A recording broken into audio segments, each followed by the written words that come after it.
Bismillah, alhamdulillah, wassalatu wassalamu ala Sayyidina Muhammad ibn Abdullah wa ala alihi wa sahbihi wa mawalah. Wa la hawla wa la quwata illa billah, amma ba'du. Alhamdulillah, di pagi hari ini kita berada di salah satu perkebunan yang penuh dengan sejarah. Yaitu ini adalah perkebunannya Sayyidina Salman Al-Farisi. Di mana Sayyidina Salman Al-Farisi ini adalah salah satu sahabat yang datang dari Faris. Yang datang dari daerah negara Iran kalau nggak salah sekarang ya.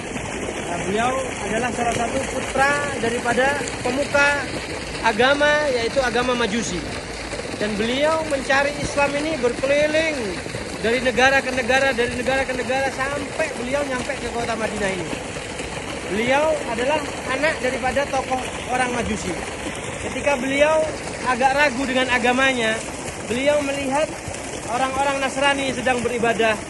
Beliau melihat ketenangan pada orang-orang Nasrani ketika beribadah, sehingga beliau condong kepada ingin belajar kepada orang-orang Nasrani. Sehingga beliau kabur, lari dari orang tuanya, lari mendatangi tokoh-tokoh Nasrani dan berguru kepada orang-orang Nasrani tentang mencari Tuhan semesta alam ini. Karena beliau mendapatkan ketenangan di orang-orang Nasrani waktu itu. Ketika itu orang Nasrani daripada Sayyidina Salman Al-Farisi menganjurkan, karena dia usianya sudah tua, sehingga sebelum meninggal gurunya ini berpesan kepada Sayyidina Salman Al-Farisi untuk mencari orang terakhir, atau yaitu Nabi akhir zaman yang akan muncul di daerah Yathrib, kata gurunya. Dan Sayyidina Salman diperintahkan untuk datang ke kota Yathrib untuk menemui Nabi akhir zaman tersebut. Sehingga Sayyidina Salman nyampailah ke kota Yathrib ini, ke kota Madinah, sehingga beliau dijual sampai pengorbanan mencari agama Islam ini. Beliau sampai dijual, dijadikan budak, menjadi budaknya orang-orang Yahudi. Sehingga beliau dipekerjakan di tempat kebun, ya, di tempat kebun korma oleh orang-orang Yahudi. Sehingga beliau ketika naik ke atas korma, beliau mengambil korma di atas korma, beliau mendengarkan tuannya atau sayyidnya yang ada di bawah korma, bahwasanya ada Nabi akhir zaman, Sayyidina Muhammad SAW sudah datang ke kota Yathrib. Sehingga beliau lupa diri sampai beliau melompat dari atas ujung pohon kurma ke bawah. Saking bahagianya, saking senangnya beliau mendapatkan Rasulullah SAW. Dan pesan dari guru dari Sayyidina Salman ini, pesan dari orang-orang Nasrani ini, ada 3 ciri-ciri Nabi akhir zaman ini katanya. Yang pertama, Nabi itu tidak mau makan sedekah. Yang kedua, Nabi tidak menolak hadiah. Yang terakhir, Nabi itu memiliki tanda kenabian di baina katifaihi alamah. Di antara 2 pundaknya ada tanda kenabian, yang mana Rasulullah SAW memang ada pada diri Rasulullah SAW. Ketika bertemu dengan Rasulullah SAW, Sayyidina Salman penasaran. Sayyidina Salman hari pertama mengambilkan korma, membawa kepada Rasulullah SAW dan mengatakan kepada Rasulullah, ya Muhammad, ini ada sedekah untuk kamu. Apa kata Rasulullah? Diambil itu korma oleh Rasulullah, kemudian diberikan kepada para sahabat yang lain. Dan Rasulullah mengatakan, inilah akul sedekah. Saya tidak makan sedekah. Ini satu tanda yang diberikan gurunya, bahwa Rasulullah tidak makan sedekah. Sayyidina Salman masih sisa 2 tanda lagi, yaitu Rasulullah tidak menolak hadiah. Hari kedua, Sayyidina Salman membawakan korma lagi kepada Rasulullah SAW dan mengatakan, ya Muhammad, ini hadiah untukmu. Apa kata Rasulullah? Kemudian Rasulullah mengambil korma tersebut, kemudian dimakan oleh Rasulullah SAW. Dan ini tanda kedua sudah ada pada diri Rasulullah. Yang terakhir adalah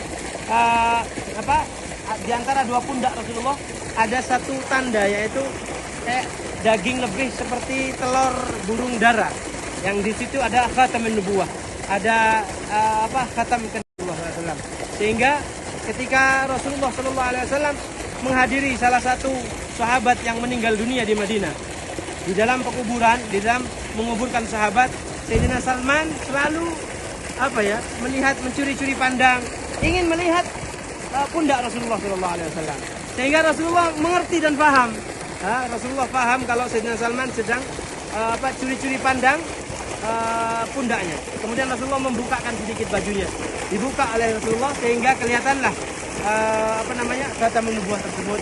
Dan Sayyidina Salman langsung memeluk Rasulullah, langsung beriman kepada Rasulullah, kemudian Rasulullah SAW menanyakan keadaan Sayyidina Salman, dan Rasulullah mengetahui bahwasanya Sayyidina Salman ini adalah salah seorang budak daripada orang-orang Yahudi, dan Rasulullah ingin membebaskan Sayyidina Salman Al-Farisi, sehingga Rasulullah mendatangi orang Yahudi tersebut dan ingin membeli Sayyidina Salman, tapi orang Yahudi tersebut memberikan harga dengan dua syarat, yaitu yang pertama dijual dengan harga yang sangat di atas harga di atas harga yang normal, dijual dengan sangat mahal, dan ini dibayar oleh Rasulullah SAW. Dan syarat yang kedua, Rasulullah harus menanam 300 pohon kurma di dalam satu tanah ini. 300 pohon kurma yang harus ditanam. Biji kurma tersebut, bibitnya, ini biciknya daripada orang-orang Yahudi tersebut. Biji kurma ini sudah dimasak. Ini biji kurma sudah dimasak, sudah mendidih dengan air mendidih, dimasak. Tidak mungkin tumbuh. Kurma ini tidak mungkin tumbuh. Tapi oleh Rasulullah SAW tetap ditanam di tempat ini 300 biji kurma ditanam oleh Rasulullah SAW, dan berkat mukjizat dari Rasulullah SAW, biji kurma yang sudah dimasak sekalipun tumbuh menjadi pohon kurma yang diriwayatkan belum nyampe setahun, pohon kurma tersebut sudah berbuah berkahnya Rasulullah SAW. Dan akhirnya Sayyidina Salman Al-Farisi dibebaskan dari perbudakan, dan beliau mengikuti Rasulullah SAW di dalam perjuangan dan semuanya sampai akhir hayat beliau.